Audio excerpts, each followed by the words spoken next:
नमस्कार साथियों, Prayag knowledge track YouTube channel पर मैं उपेंद्र यादव आप सभी का स्वागत करता हूं। साथियों, इस वीडियो में हम लोग बात करेंगे इलाहाबाद विश्वविद्यालय के एलएलबी एडमिशन 2024 के बारे में। साथियों, वीडियो के थंब से आप लोग को मालूम चल रहा होगा कि इस वीडियो में हम लोग किन चीज़ों के बारे में बात करने वाले हैं। इस वीडियो में हम लोग देखेंगे कि इलाहाबाद विश्वविद्यालय की मेन कैंपस और उसके एफिलिएटेड कॉलेजों में इस वर्ष एलएलबी की कुल कितनी सीटों पर एडमिशन होगा, क्योंकि बहुत से छात्रों का ये भी सवाल था कि सर मेन कैंपस में कितनी सीटें हैं। और इलाहाबाद विश्वविद्यालय से आज एक सूचना आया है जो आप लोगों के लिए साथियों थोड़ा दुखद सूचना है, क्योंकि इलाहाबाद विश्वविद्यालय ने एलएलबी की काफ़ी सीटों को कम कर दिया है। यानी इस वर्ष पिछले वर्ष की तुलना में काफ़ी कम सीटों पर एडमिशन होगा।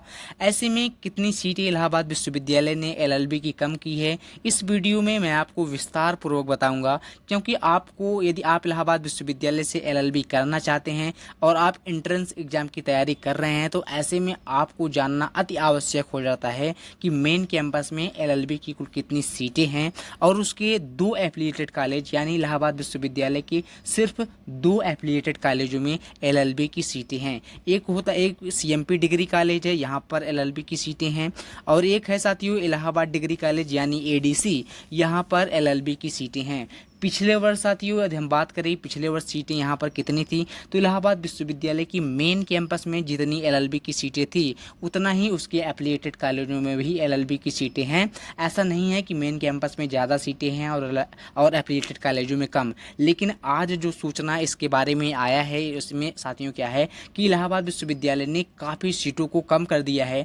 ऐसे में क्या होगा कि तो जाहिर सी बात है कि सीटें कम होगा या पिछले वर्ष की तुलना में कम सीटों पर एडमिशन होगा, तो ज़्यादा नंबर आपको एंट्रेंस एग्जाम में लाना होगा, तभी आपका एडमिशन इलाहाबाद विश्वविद्यालय की मेन कैंपस या उसके एफिलिएटेड कॉलेजों में सुनिश्चित होगा।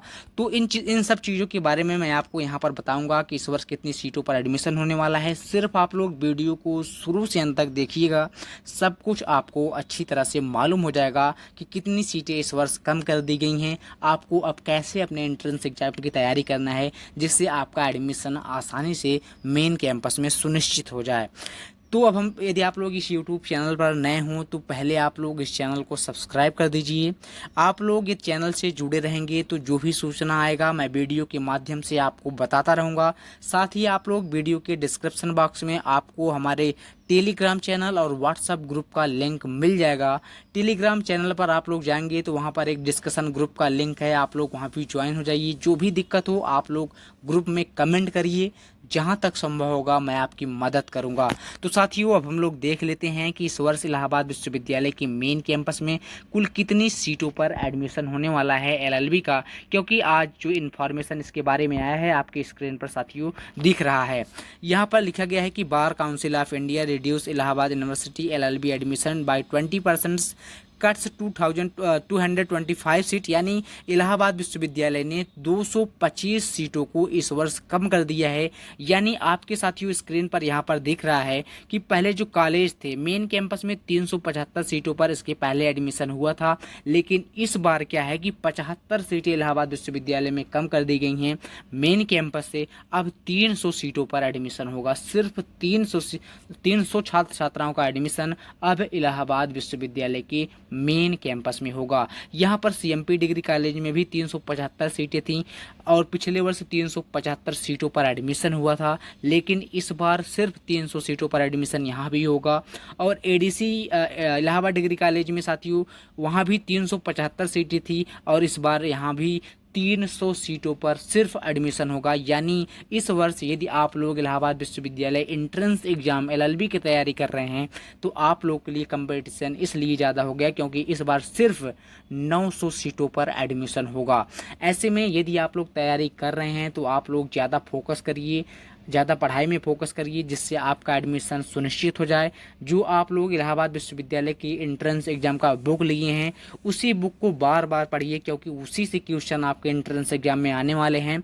और जब आप लोग उसे बार बार पढ़ेंगे तो आपको सारी चीज़ें याद हो जाएगी और एंट्रेंस एग्जाम में आपको ज़्यादा नंबर मिलेगा। ऐसे में क्या है कि आप लोग यही नियम आप फॉलो करिए, बहुत ज़्यादा आपको भागने की ज़रूरत नहीं है कि आप अब ये वीडियो देख रहे हैं, अब जान गए हैं कि सीटें कम हो गई है तो आप ज़्यादा दूसरा अलग अलग सोर्स अपनाएं। तो आप लोग को बिल्कुल भी अलग अलग सोर्स नहीं अपनाना है, जो आप पढ़ रहे हैं उसी को आप लोग बार बार पढ़िए, आपका एडमिशन हो जाएगा। पहले क्या होता था कि इलाहाबाद विश्वविद्यालय की मेन कैंपस में एडमिशन के लिए आपको लगभग 160 के आसपास यदि आपका नंबर आता था तो एडमिशन हो जाता था एफिलिएटेड कॉलेजों तक। ये 160 नंबर में सभी कैटेगरी के छात्र छात्राओं के बारे में बता रहा हूँ, लेकिन यदि हम कैटेगरी वाइज छात्र छात्राओं के बारे में बात करें तो लगभग 120 नंबर तक भी एडमिशन एफिलिएटेड कॉलेजों में सुनिश्चित हो जाता था एलएलबी में। लेकिन इस बार सीटें 225 सीटें इस बार कम कर दिया गया है। तो अब क्या होगा कि अब आप एडमिशन यदि इलाहाबाद विश्वविद्यालय के किसी भी कॉलेज या मेन कैंपस में लेना चाहते हैं तो अब आपको क्या होगा, ज़्यादा नंबर लाना होगा। यानी अब आपको 160 नंबर पर कम से कम लाएंगे तो आपका एफिलिएटेड कॉलेजों में एडमिशन होगा। क्योंकि इस वर्ष जो है इलाहाबाद विश्वविद्यालय की मेन कैंपस में एडमिशन के लिए जो एंट्रेंस एग्जाम का फॉर्म भरा जा रहा है, इस वर्ष 16,000 छात्र छात्राओं ने एंट्रेंस एलएलबी एंट्रेंस एग्जाम का सिर्फ फॉर्म भरे हैं, जिसमें से 11,000 छात्र छात्राओं ने पूरी तरह से अपना एंट्रेंस एग्जाम का फॉर्म भरा है। यानी एलएलबी की 900 सीटों पर एडमिशन लेने के लिए 11,000 छात्र एंट्रेंस एग्जाम देंगे। ऐसे में आप लोग इसके बारे में जान गए होंगे, क्योंकि ये वीडियो के माध्यम से आप लोग के लिए बताना मेरा फर्ज था। क्योंकि जब आप लोग ये सारी चीज़ें जान जाएंगे कि आपको कैसे कैसे कंपटीशन है, कितने छात्र बैठेंगे एग्जाम में, सीटें कितनी हैं, तो आप लोग उसी अनुसार अपने एंट्रेंस एग्जाम की प्रिपरेशन करेंगे ताकि आपका एडमिशन आसानी से सुनिश्चित हो जाए। तो साथियों, वीडियो अच्छी लगे तो लाइक करिएगा। ऐसे ही अगले वीडियो में किसी अगले इन्फॉर्मेशन के साथ आप लोग को मैं अलग वीडियो लेकर आके बताऊँगा। जो भी दिक्कत हो आप लोग मुझे कमेंट में बताइएगा, जहाँ तक संभव होगा मैं आपकी मदद करूँगा।